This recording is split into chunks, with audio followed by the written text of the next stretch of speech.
line. He's in. Touchdown, Ryan Schwindeman. SIU with 5:08 to go in the opening quarter. SIU with its second touchdown of the game. Inside Saluki Athletics, the official coaches show of Saluki Athletics. Now, here is the voice of the Salukis, Luke Martin. Welcome inside the Wells Production Studio here on the campus of SIU with the head coach of Saluki football, Nick Hill. I am Luke Martin. It's so great to have you with us. We have a jam-packed show talking Saluki football. Saluki soccer off to still a tremendous start, 6-1. We'll have all that upcoming, but first things first, as we do each and every week here on the show, it is to recap SIU football's most recent game and then preview the upcoming one, which is Purdue this past weekend, big one this weekend at UT Martin. Coach Hill, good to see you as always, brother. When you met with your team on Sunday, what were the biggest things when you got together, recap the game at Purdue, that were positives that you met with your group on? Yeah, I think there's a lot of things that we can take away from the game in a positive manner. How we started the game off offensively, I think defensively the entire night, the way that we swarmed to the ball, I thought there was just a lot of hats to the football. The physicality in which we tackled with. 9 plays, I think, was the shortest scoring drive. I mean, as far as us making them earn it, making them continue to snap it, I felt like they executed at a high level. They didn't make any costly mistakes. They didn't put the ball on the ground. They did some good things. Vinny came away with a big pick, which we needed to turn into a momentum deal. Yeah. Catching that pick at the beginning of the first half at the -7 sometimes makes it tough, but I liked how we picked up a first down. We got some breathing room, and that's where we needed to go on a drive. But so there's all sides of the ball. I mean, Paul hitting a 53-yarder. Really all three phases. There are some positives. Then there's going to be things that when you don't win the football game, they did things better than you did. So there's going to be a lot of things that you can grow from, but I think the biggest thing is what I told our team is what you want the opposing team to say after the game is your guys played extremely hard. They were physical. You got a group that plays the game the right way. A lot of people say that, but what that is just they execute. You can tell they're lined up correctly. They're out there playing their tails off, and I feel like we did, and so. But it's still, at the end of the year, when teams ask you what your record was, that's a loss. And so we're right back in here, and it's about just, now it's Tuesday. It's full on to UT Martin. I felt bad that I didn't get the opportunity after the game to ask you about Paul's kick, mostly because his family was there to be able to see. And Grant, I get it. You want to win the game, all those things I know are a big positive. But we talked so much about Paul's impact even in your personal life because his adopted dog parents are your parents, right. Your folks, and his family being able to be there to see nearly a school record and a field goal made. And, I mean, that showcases that you guys have the ultimate confidence in Paul's leg and what he can do in so many different facets for your program. Yeah, I think big-time confidence and we wouldn't have put him out there if we've not seen that, in practice. And that's why even before the half, putting him out there, honestly, I think they spotted the ball wrong, that I thought it was going to be 57, with Jackson picking up a couple yards there, spotted the ball back. We gave him a shot because we've seen him hit that, that's one of those. And then I thought it was a great job by our field goal unit going and covering.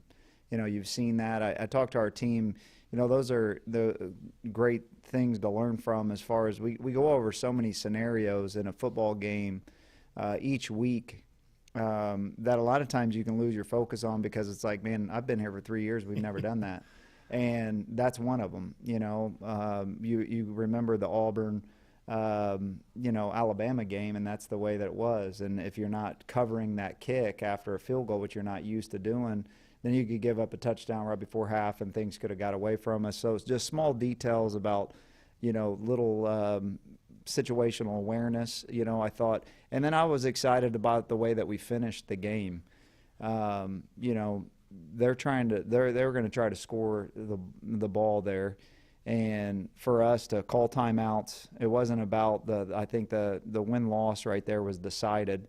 But it was about us. Let's go compete like this game was on the line, and we need to get a 4th down stop, which we're going to need at some point this season. And let's bow up and stop these guys. And they had their starters in, and they got to their big personnel. And to get a 4th down stop in the red zone, I thought was a great way for our defense to end the game. Look, we can chat about the offensive side with you just because I know that's where you spend a lot of your time, and we will. But I really enjoyed, and it was a big positive to me, and I felt Mike felt the same way, and Coach Poor after the game when we were able to talk to Andrew Boehm.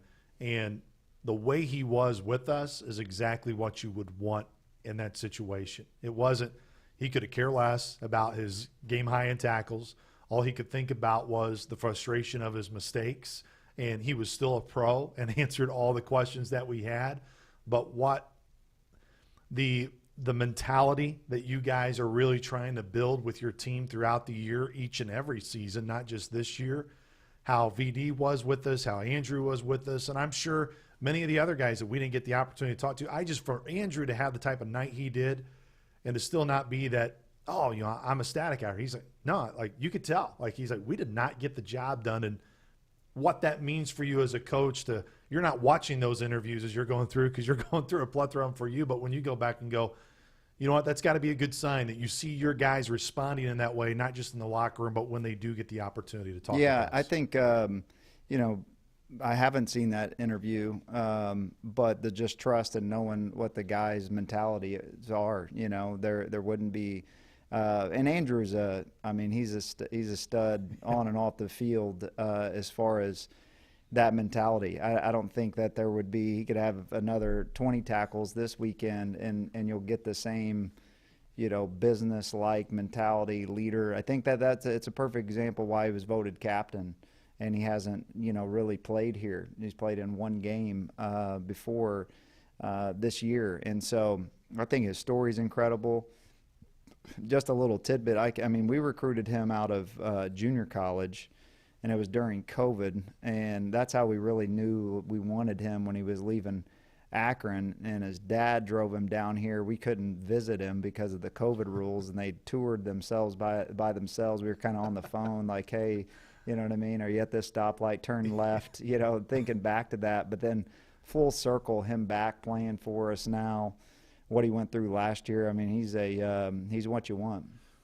You think of, the awards watch list and all that stuff you can focus on. Look, it's about the team results. But what do you believe? It's hard when you don't play a full season like Andrew did a year ago and you don't have as much hype or PR behind you. But in your eyes, you coach him every day. So, and we've already seen it, really good 2 results for him personally. What makes him just such a high-caliber linebacker and why you guys are, again, so high on him? And you talk about those leadership things, but just more of a football on-field standpoint, what does he do just so well? Well, I think it starts with the room first. The entire room.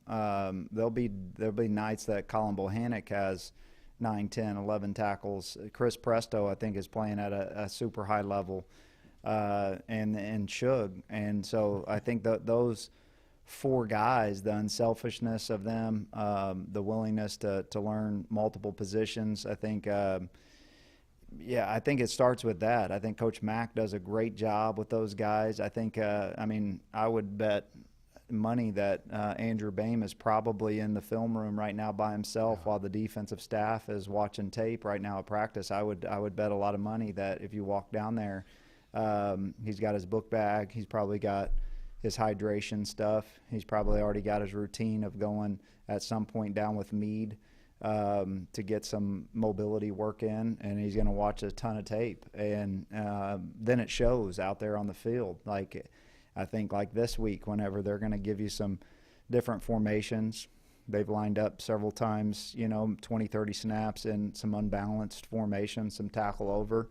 And when Andrew Boehm is getting you right, I think that it's going to be hard to get him, and that really is when young players see that, how'd you play so well on Saturday? And it was the preparation throughout the week, of seeing it. Now I can go play fast. Now I get to go be strong, fast, all that kind of stuff, where defensive players, the offense gets to dictate the formation. You don't. We talk about that all the time. Like, you don't get to say, like, get me in a 2-by-2 formation, run this play. I'm good at that play.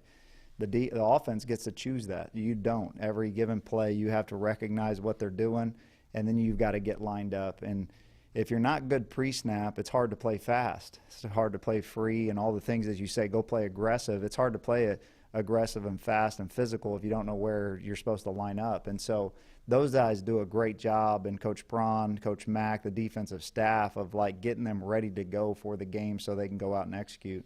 Kind of flipping it over offensively, and when you were catching up with us in your post-game interview, again, I think it's a great strength of yours and why you have so many guys in your locker room and on your team that just would run through a brick wall, not just for you, but all your coaches on your coaching staff.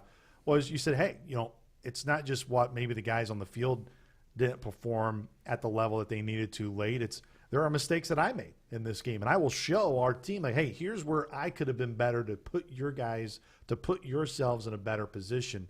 I know it's not all in terms of going deep inside football here and reveal all the secrets, but what were some of those things and how you approach that more with your team of, hey, like, we're going to coach you and we're going to coach you hard, but here's also here's where we could have been better as coaches for you too. Yeah, I've learned that over the years of calling plays, and those make you stay up at night. I was showing the guys a picture of whenever I was the quarterbacks, whenever I was coaching at West Orange. It like popped up on one of my feeds of some other assistant coach had posted it on Facebook, and I was there, West Orange. I can remember a game we were playing Olympia High School, and we had to go for 2, and you're thinking like you'd practice 1 of 2, and you ran 1, it didn't work, and like you're up all night. This is I'm just the offensive coordinator, and it's like, man, if I would have went to that other one the way it lined up, you're going to have those, and that's what makes the game fun, and know that you're still coaching and have that fire and competitiveness. Like, it's a chess game out there, and when you're playing good teams, other teams, like, they have good coaches too. They're going to get you, and that drives you crazy, and so you got to prepare yourself too. And so in those critical moments, you want to give your guys answers to the play, and then it's up to them to execute. And then really you want to be able to practice those. And, went to a play on that 4th down, the way that the 4th and 3, again, I thought it was going to be shorter. We were in 12 personnel. Probably should have got out of 12 personnel because it was 4th and 3, not 4th and 2 or 1.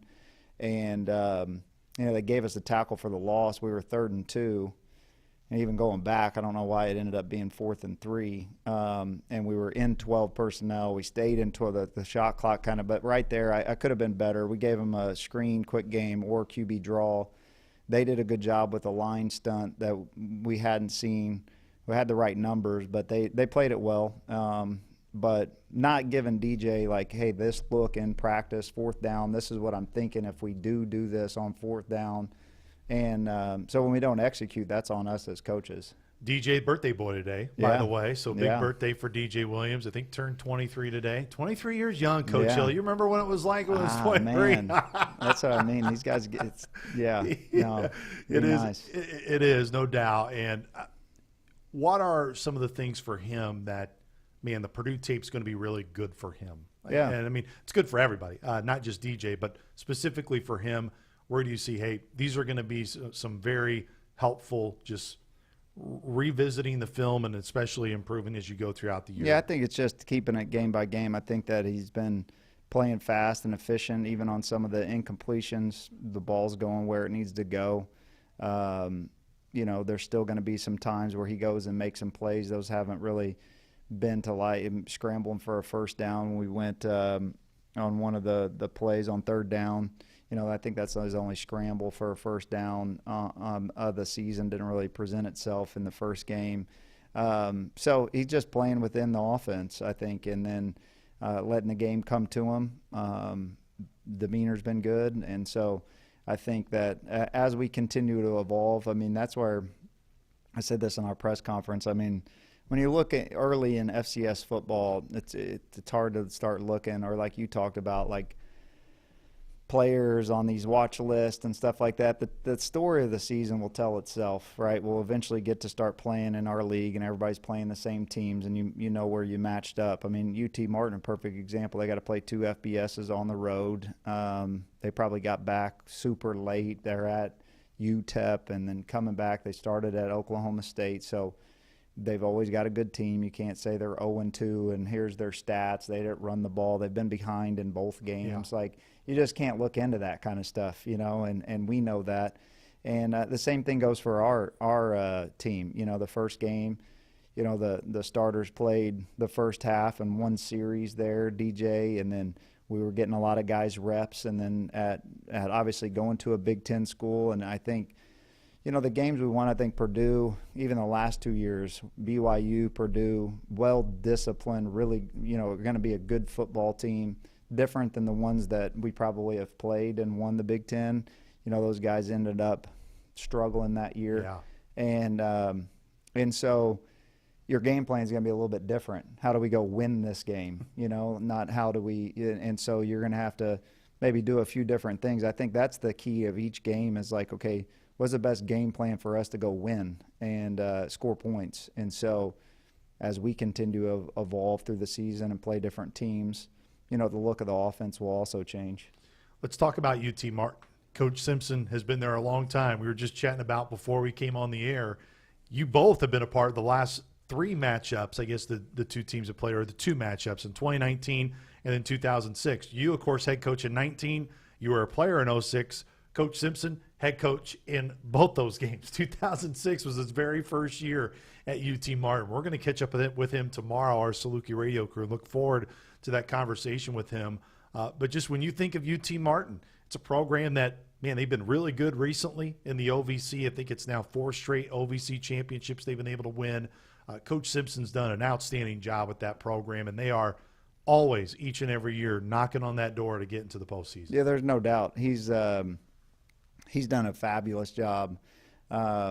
He's always a guy, too, like watching he's a play caller and watching some of the things that you know, they've done. You know, obviously we play SEMO every year, so that's a tape that will always be in our cut-ups, what UT Martin do against SEMO. Those type of things, just because they're well coached and they do a great job. And the turnover, I mean, really you look at his coaching tree too. You know, I think I saw that one time is like all the coaches that have been to UT Martin and coached under Coach Simpson that are all over the country at Power 4 schools.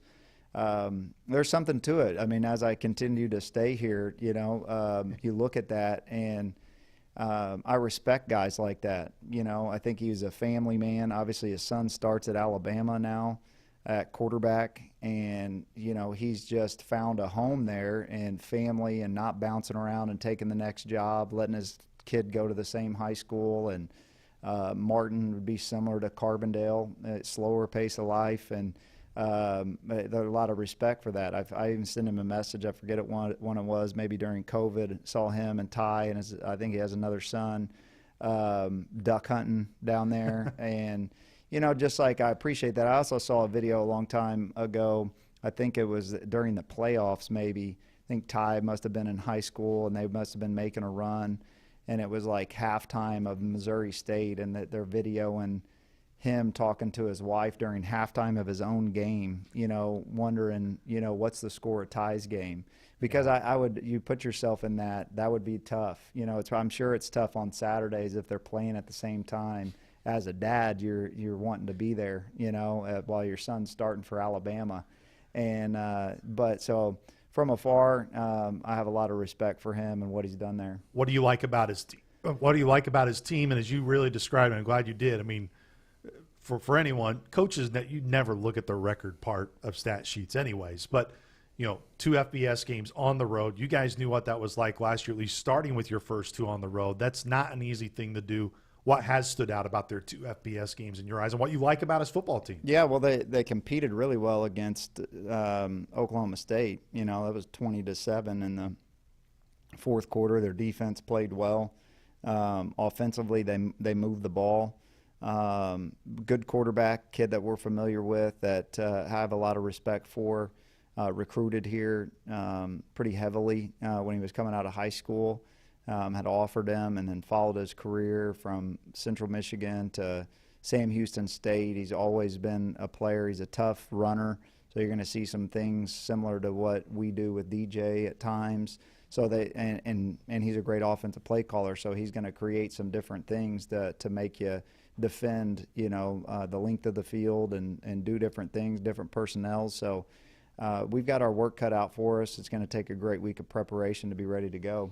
Coach, we appreciate the time. We'll let you get back to that week of preparation. Okay? All right. No, I appreciate it. That was head coach Nick Hill. We're going to take a time out here on the show. When we come back here on Inside Saluki Athletics, Juliana Ballesteri is going to join us from Saluki Soccer. This is Inside Saluki Athletics.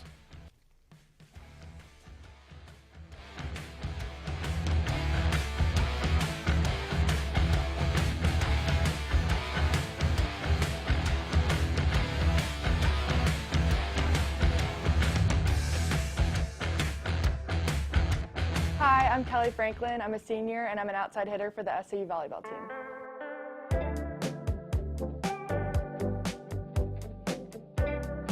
I'm originally from Lake Worth, Florida, and it means to me, I love it there. All my family's down there by the beach, so a lot of people get jealous, but it's hot all year round, but I love home. Volleyball became more than just a game, I'd say around middle school. I really grew close to some friends and got good at the game, which made it so much fun. My mom, she played in college, and funny story, my parents met playing volleyball, so I was just destined to play.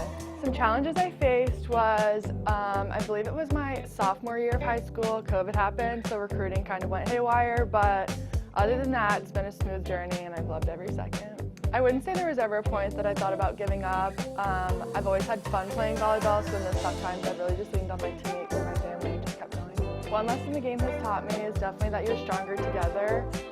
Being a team sport and playing on such a small court together, you really have to be reliant on your teammates, and even off the court, it's so important to have people that you can lean on and trust, so I've really taken that from the game. Something that people wouldn't expect about my journey is that my club coach from 18 was actually an SIU alum, and that's how I got in contact with SIU. Deep down, I played for the little girl in me.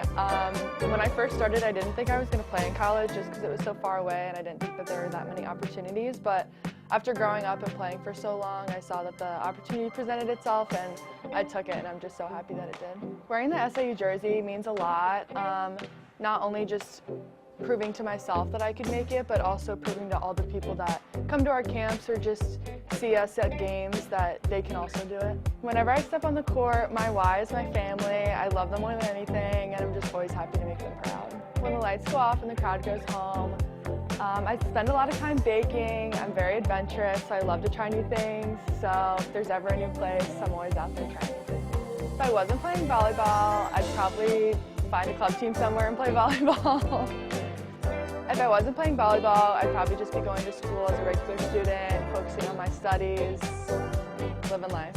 I define success by making the people around me better and making the world better, just uplifting people and pushing everybody to be the best they can be at whatever we're doing at that moment. Pre-game rituals, I put my ankle braces on the same time every time. If my journey was a movie, the title would be Just Add Sugar. My volleyball role models is my sister and my mom. One word to describe my playing style would be explosive. If people remember one thing about me after the season, I would hope that it would be I'm very kind and positive and I make their life better. I chose SAU because they had my degree in mechanical engineering. My mom always told me that I had to get my studies first before volleyball, and then I also chose it because the volleyball program was competitive and it challenged me to become a better player. To me, playing for SIU means contributing to a greater goal and bettering the team. Once I leave SIU, I plan on starting my career, getting married, getting a home, having kids. SIU alum have supported me because I meet them everywhere. It feels like a big happy family. Whenever me or any of my family members are wearing SIU stuff, going out in Florida, Wisconsin, around here, I always meet somebody who's been at SIU, and they're always so friendly and happy to see us. And we always chat for a little bit, so it's always great. Another big way SIU alum has supported me is my club coach from 18s. He led me here, so without him I wouldn't have been a Saluki. So I give all the thanks to him because he was really the one that conducted me to go here. So I really appreciate all the energy that he put into me to make me a better player, and also put me here at a spot that set me up for life. Welcome back to Inside Saluki Athletics. Great to have you with us, everybody. Yeah, there's the ISO shot. She's definitely way more important than yours truly here on the show. And, of course, Coach Hill, who we just had here on the show. Big thanks to Coach Nick Hill for joining us. We still have Vinny Pierre and, of course, Lee Pronchinsky to join us here upcoming on Inside Saluki Athletics. But we got to talk about the Saluki Dogs on the soccer pitch. My goodness, what a start to the year it has been for Coach Orr and his group. 6-1 right now in the season. A really good last week. And Juliana joins us, Ballesteri, to talk about it all. Juliana, really appreciate the time. Thanks so much for coming on the show. Thank you so much. Thank you so much for having me. Well, what's the excitement been like for the group this year? I mean, a 6-1 start. I know that one loss to Southern Indiana was a frustrating one for you and the team, but how the group has been able to bounce back and have a really productive week over the last week. I think we have a really young team. They're striving to win this year. So at practice and training, it's a lot of hard work. A lot of people are focused, which I think is helping this season, especially after the loss after Southern Indiana. We spent 3 hours of practice on the field fixing everything to come out with 2 wins on Thursday and Sunday. When you think of Coach Orr and his style and the program, what attracted you here and what stood out about him and why you wanted to play for him? I think he's a really smart coach. He takes a lot of time into deciding what he wants to do. He will listen to podcasts, or he is constantly showing videos of professional athletes and how they play, which I think is really important, especially as a woman playing a sport. A lot of people don't take that much insight on what's important or what to do, and he took a lot of time into doing it. And my club coach knew him and spoke very highly of him. So speaking to him after the first time, the accent threw me off. I was about to ask. After the first interaction, everything was nice and great. How long did it take you to kind of get through the dialect a little bit of Coach Orr to fully understand what he is saying? Or do you even still now understand it? I understand him pretty well. I've never had an American coach, so all my coaches have had accents, but not as thick as his. It took me 2 weeks to adjust to it, but now I'm so used to it that I try to troll and speak to him in his own accent, but I can never do it. So. Well, I was going to have you do an impersonation of it here, but no, we won't. We won't put the pressure on you. I can do Ash's accent. I can do UK, but I can't. You can do UK. Scottish. Okay. Well, we won't put the pressure there on Ash to do that. So 7 matches through to this point. What are no question biggest strengths of the team? What are things that you're doing really well right now that shows through 7 matches? Speed and the speed of play on and off the ball. We have so many fast people on the team. We work speed and strength and conditioning every Tuesday, Thursday. So I think that's a main point. I also think we don't have an older team, but everybody has the same style of play.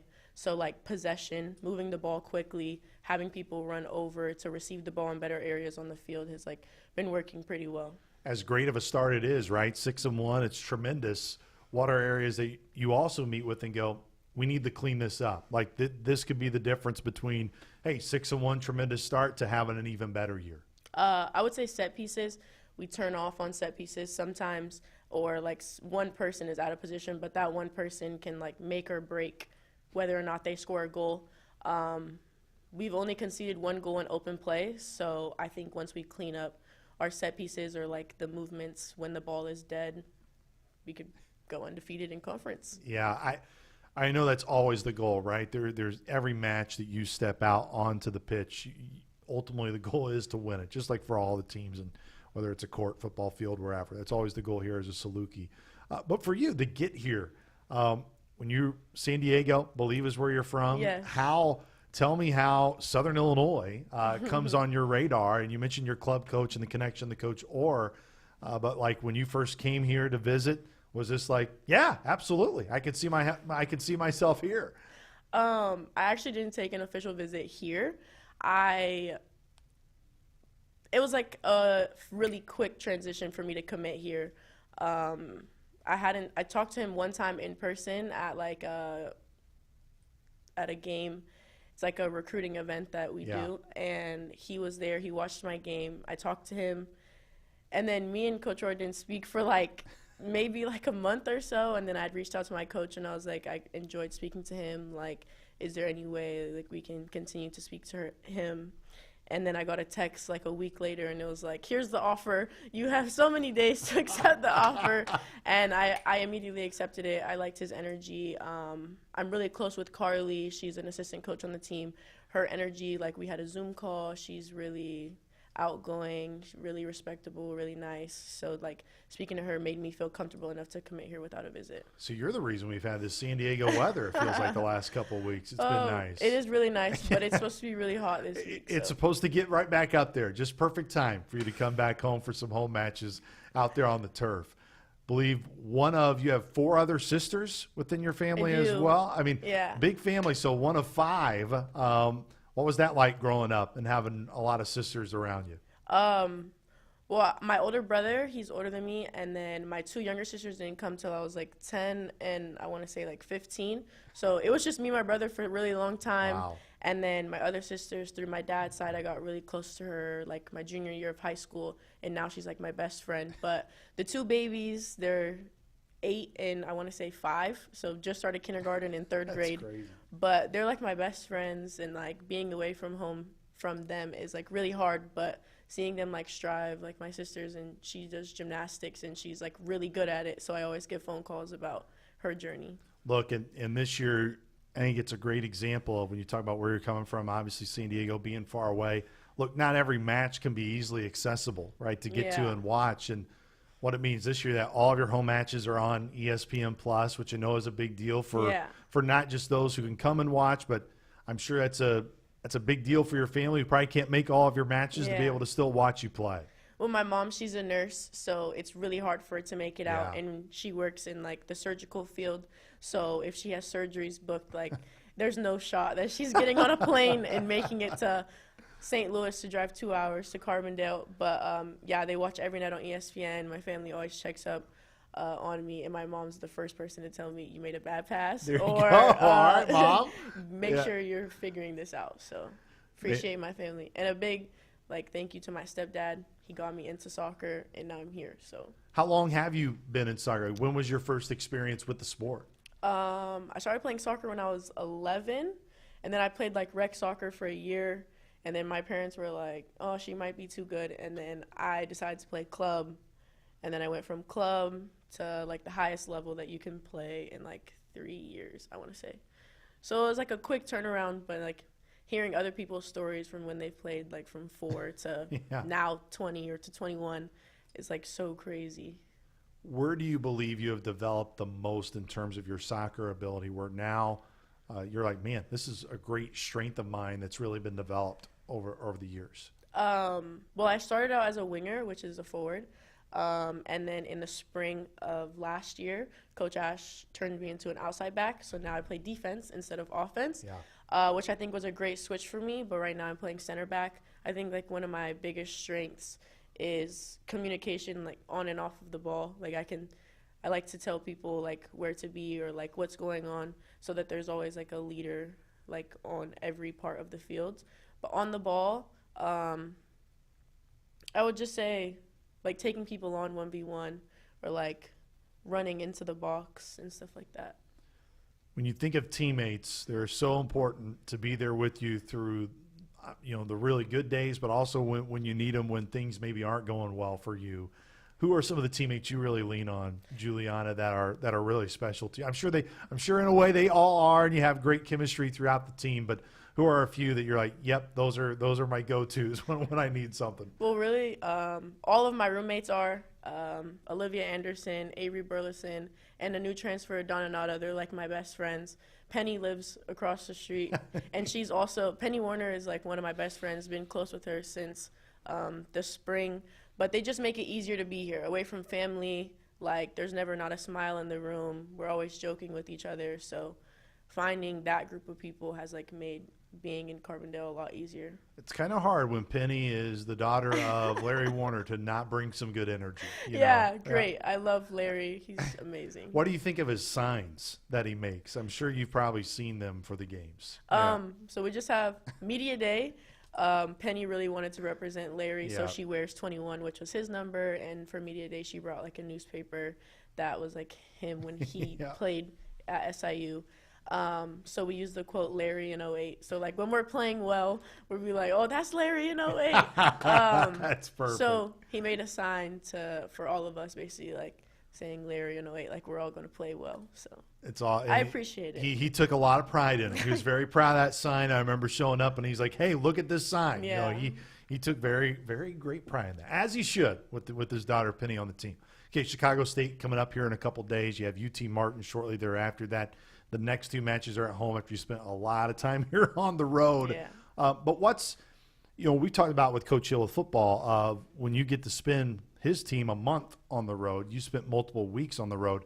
How does that make you grow closer as a team compared to when you are at home? Not that you don't grow when you're here, but you sleep in your own beds, et cetera. There, you're on the road, you're on the bus. You spend a lot more time with each other when you're on the road. We share every meal together, like on the road, so pregame and postgame.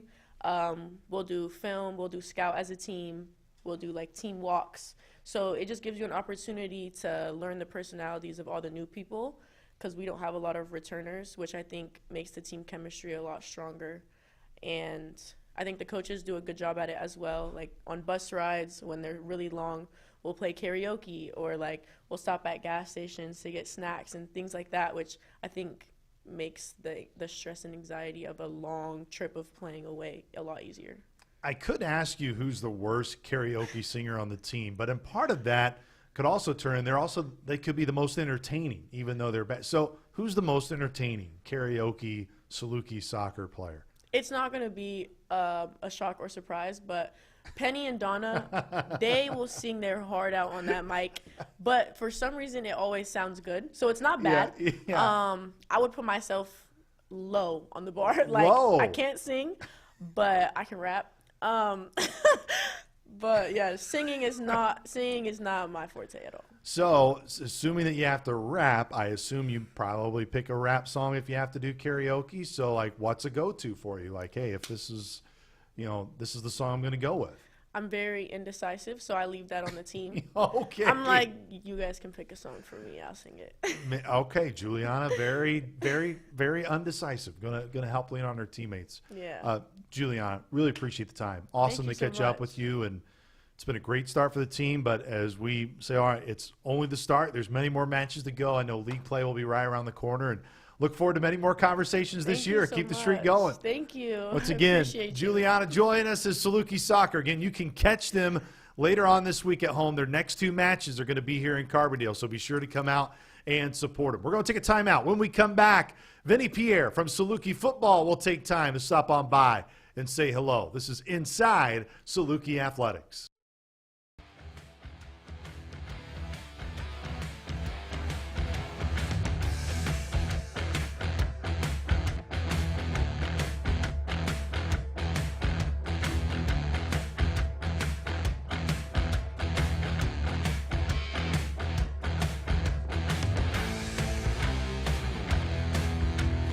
Welcome everybody back to Inside Saluki Athletics as we have a special guest. Man, it was a big game for this guy over the weekend at Purdue.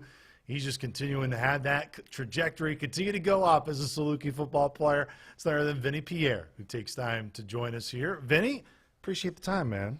No problem, no problem. All right, get the pick against Purdue to start the second half. One, man, a big part of that game, because you guys knew that start of the second half was going to be a great indicator for how that second half would go. Just walk us through the play, man, what that moment was like for you and to just come up in a very big way for the team. Okay, coach called in coverage, cover two to be exact. So, yeah, it's just we knew they was going to take a shot, you know. They kept snapping the ball. We knew they was going to get bored eventually, so we knew they were going to come out with a shot at some point. And you know, in the first half, they wasn't really throwing the ball my way. So coach always preached to us, you know, don't try to go out there and make plays, let the plays come to you. And sure enough, first drive, second half, they threw the ball to us, threw the ball my way. I just had to come out and make a play. And sure enough, you made the play, man. The play came your way and you made it.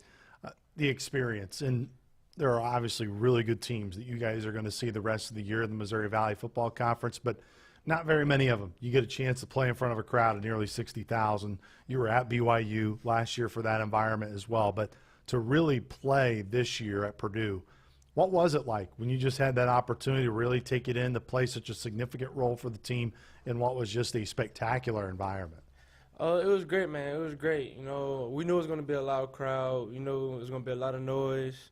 We practiced this the whole week, just getting our coverages in. We knew it was going to be tough. You know, the crowd was going to bring a lot of energy. It was going to be a lot of momentum shifts. So we just had to come with our A game, come and play with our best ability, and we came out and we did that. No doubt the offense early through those punches, being able to get a lead 7-0, then ultimately 14-7. Purdue, of course, scored on all their drives in the first half.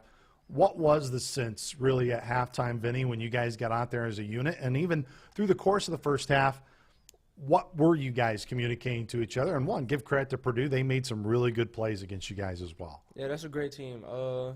We knew coming in this game it was going to be a dogfight, you know. Big Ten school, we knew it wasn't going to be easy. So we just had to lock in to our assignments, do what was told of us, and credit them. That's a great team. They executed all their calls to the best of their abilities. They got the best of us, but that's really all it is. It's one you tip your cap, as you just did. You gave credit to Purdue, and we'll see the type of year that they will have as you go on. But I think there is still so much optimism that you guys have. And, you know, the expectations for this program was no doubt to win that game on Saturday. I know it was disappointing that didn't happen. But you've had some time. I know you guys got together on Sunday. You had your first practice on Tuesday morning. But when you first got together Sunday, what were the biggest things that you guys collectively said as a group, like, hey, here are some really good things that we were able to show on tape against the Big Ten team? Just being physical. You know, we know a lot of teams that we face, they're going to be bigger than us. So it's all about the physicality. And I feel like we brought that game. I feel like other teams that we face, and when they see that film, they're going to turn on the film and be like, oh, that's a physical team. They play hard. They play fast. This is not your average, you know, team that, you know, just – it's just a sense of urgency, a sense of awareness. And I feel like other teams that we face, they're going to be aware of that when we play them. You brought up the urgency. I don't think there's any debate that with how Coach Prawn treats you guys, how he coaches you guys each and every day, he brings his own urgency and no doubt demands it from you guys.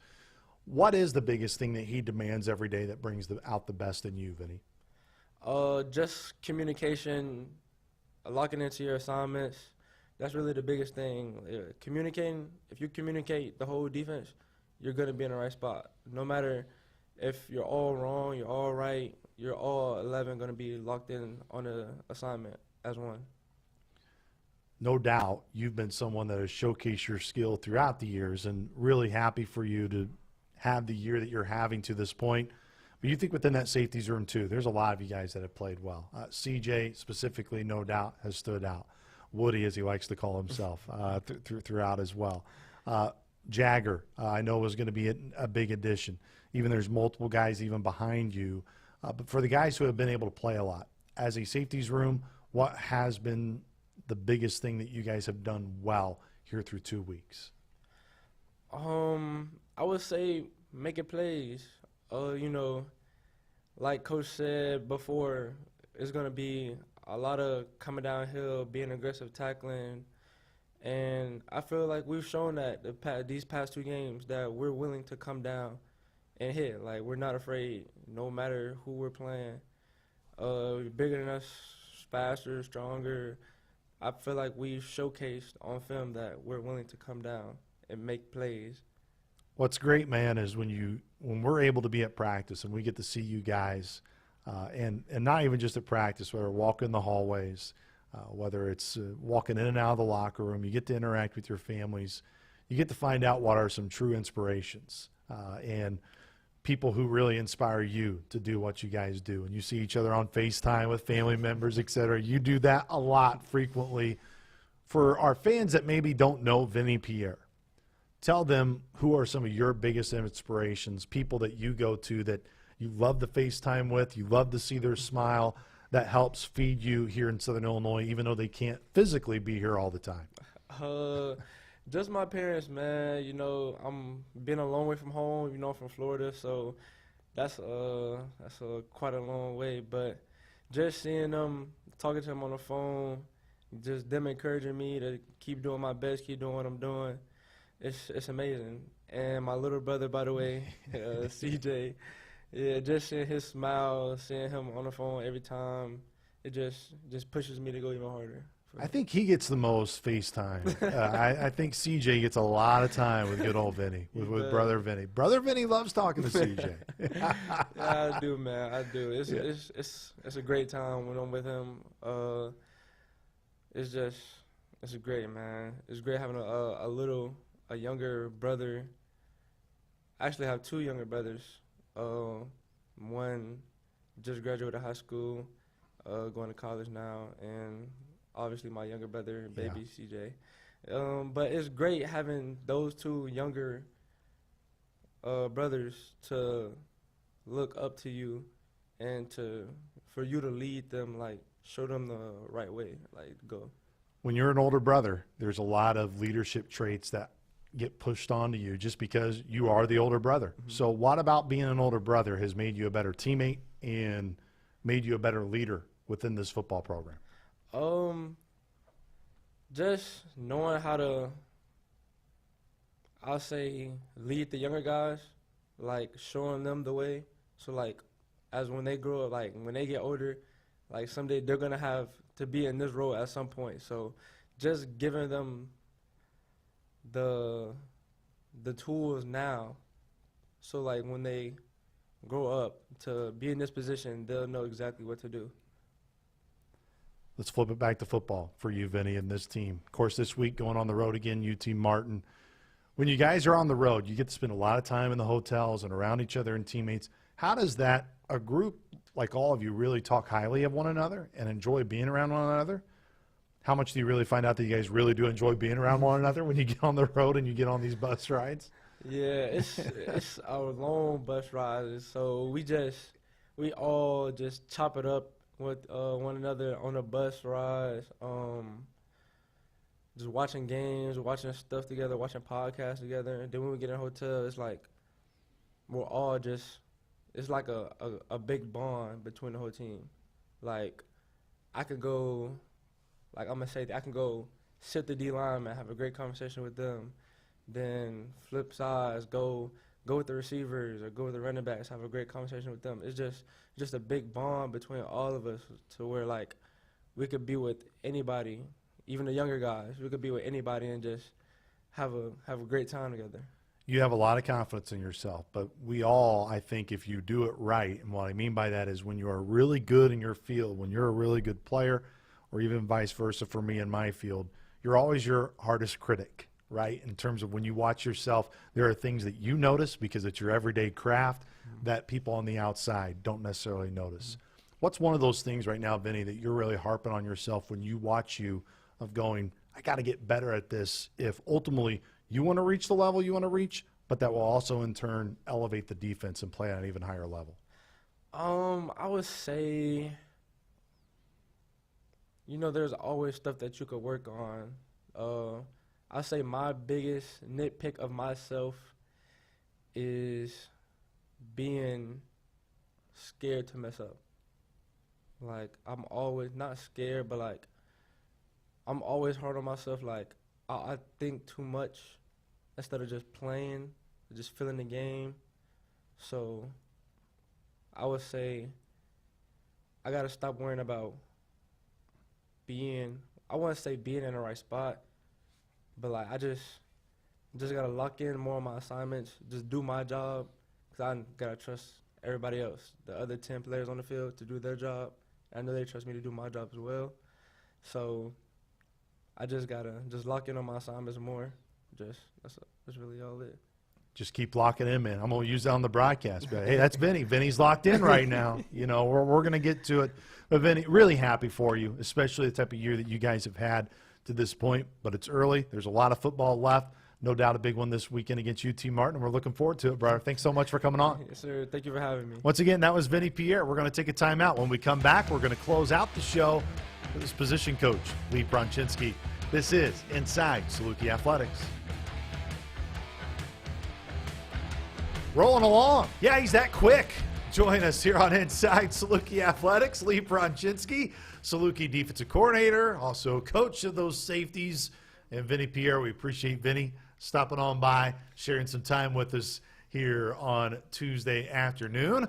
All right, Coach Prawn, welcome to the show. It's great to have you here in studio with us. And 2 weeks down, biggest 2-week takeaways for you in the Saluki defense. Just continued growth. It's been really exciting just to see the guys from week 0 to week 1, then week 1 to week 2, and that's something we've harped on throughout fall camp, summer, spring ball. When you come back to when I was down here in March or April, whenever that first interview was as defensive coordinator, and that's something we've wanted to go after, and we've done a good job of just continuous growth, and we need to be able to do that going from week 2 to week 3, 3 to 4, and so on and so forth. And so the guys have really bought into that challenge, and it's been fun watching them attack it. What I love is you confuse all of our fans when you have this nice, calm demeanor and, in these interview settings. And then when you get a chance like us to see you in a practice saying, not that you're, like this unleashed amount of juice on the guys, but there is just a way you carry yourself with the team, that there is that swagger. There is that level that you carry. And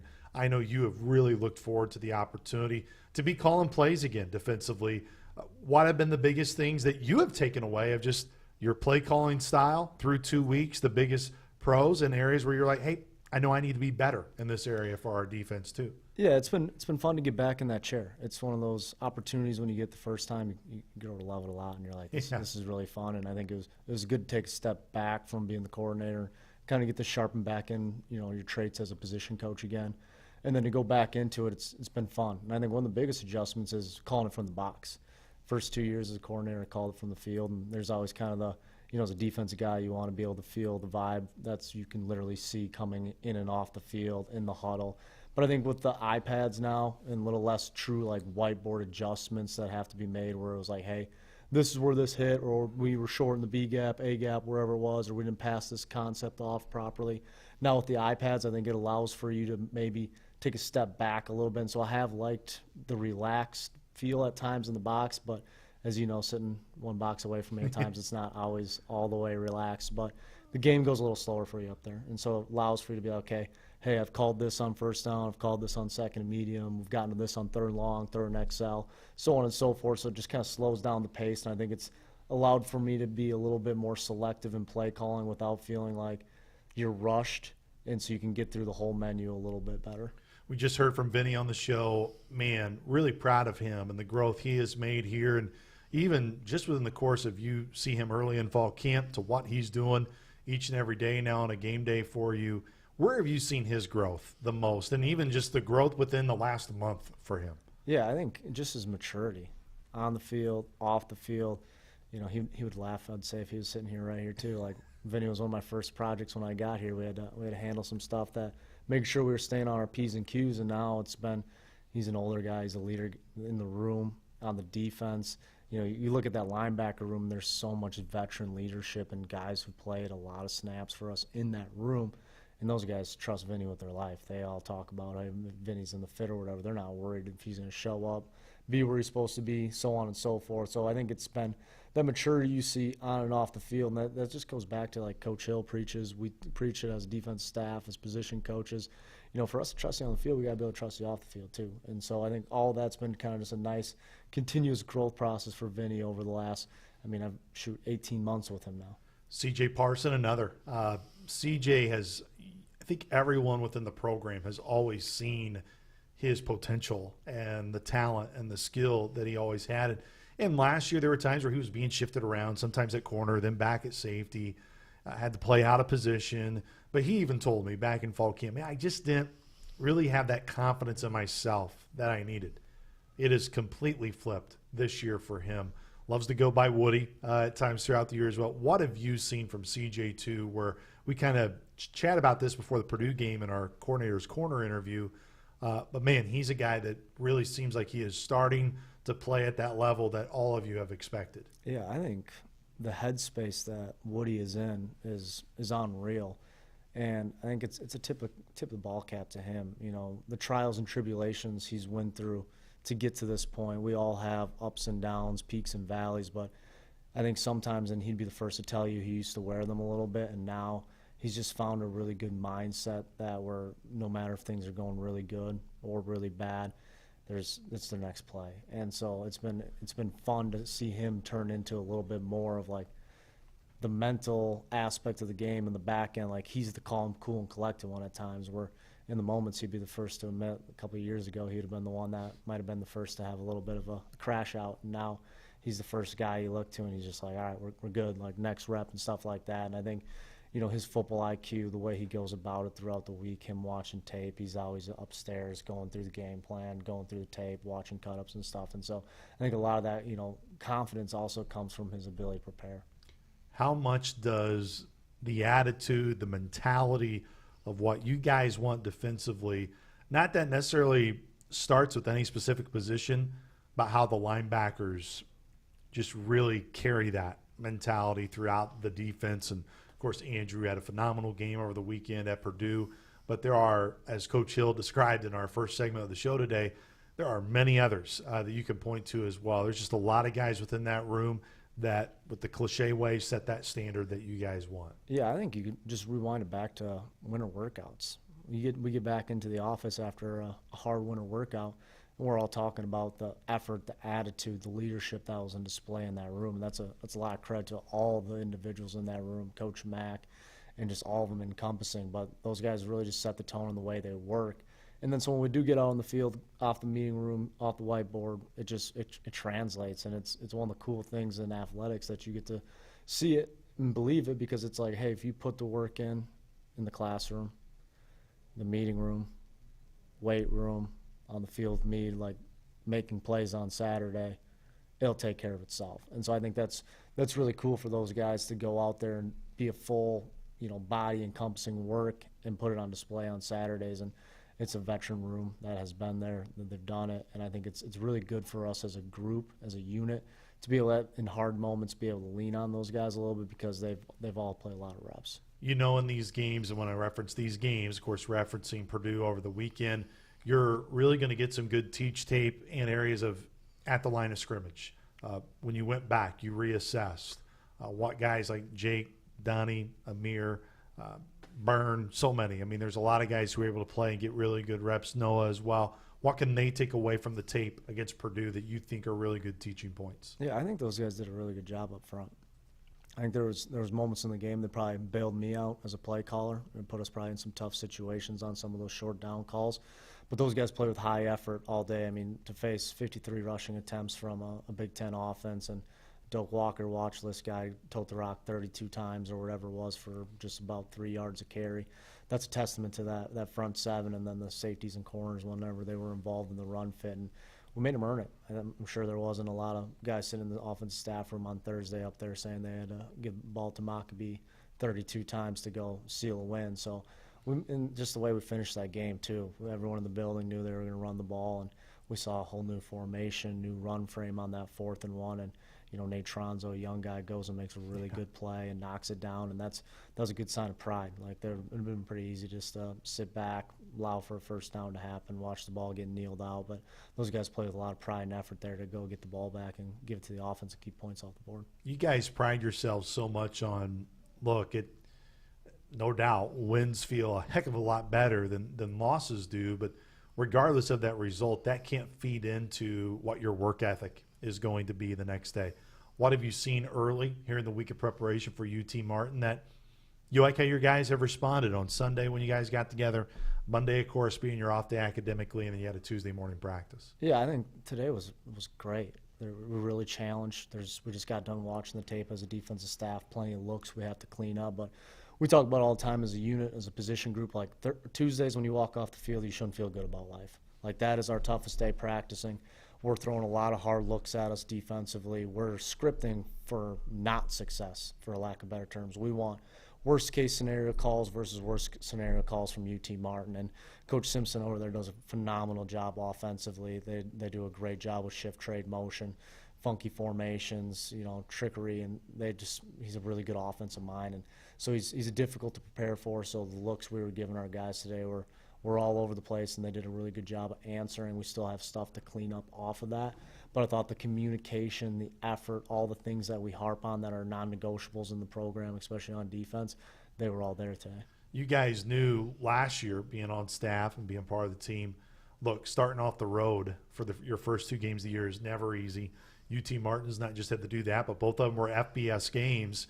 And as Coach Hill was going on about, there are still a lot of good things that you see out of UT Martin despite their record being 0-2. For you, I know you just look at the offensive side for them, trying to slow them down. What has been impressive through their 2 FBS games that you watch and go, man, this is a really good Skyhawk team?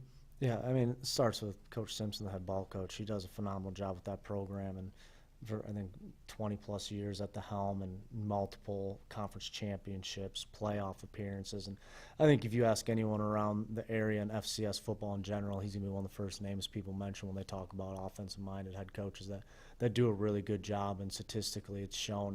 And the quarterback they have this year fits the mold, too. He's an extreme competitor. He's a winner, state champion quarterback in Iowa high school.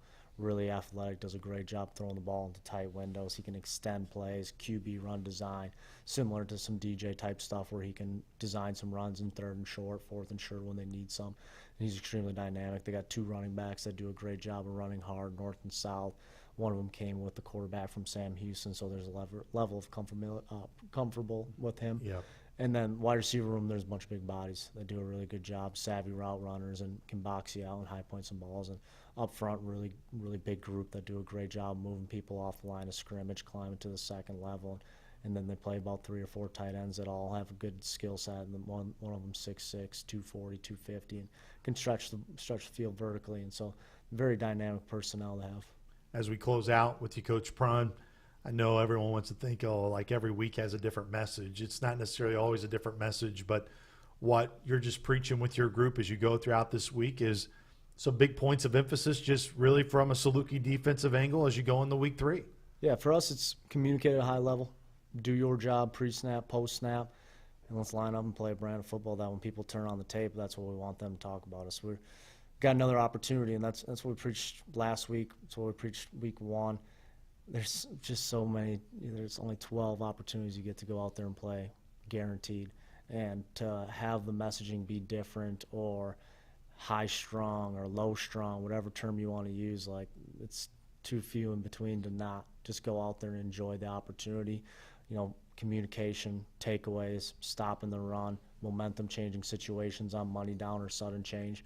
That's what we're going to be about all season, and so those are the things we're harping on a week-to-week basis. Appreciate the time, Coach Brown. Thanks for coming on by. Appreciate you. Once again, that was Lee Pronczynski. Big thank you. We had a jam-packed show. Saluki soccer, Saluki football, all topics today. It's going to be a busy rest of the week here in Carbondale, Illinois.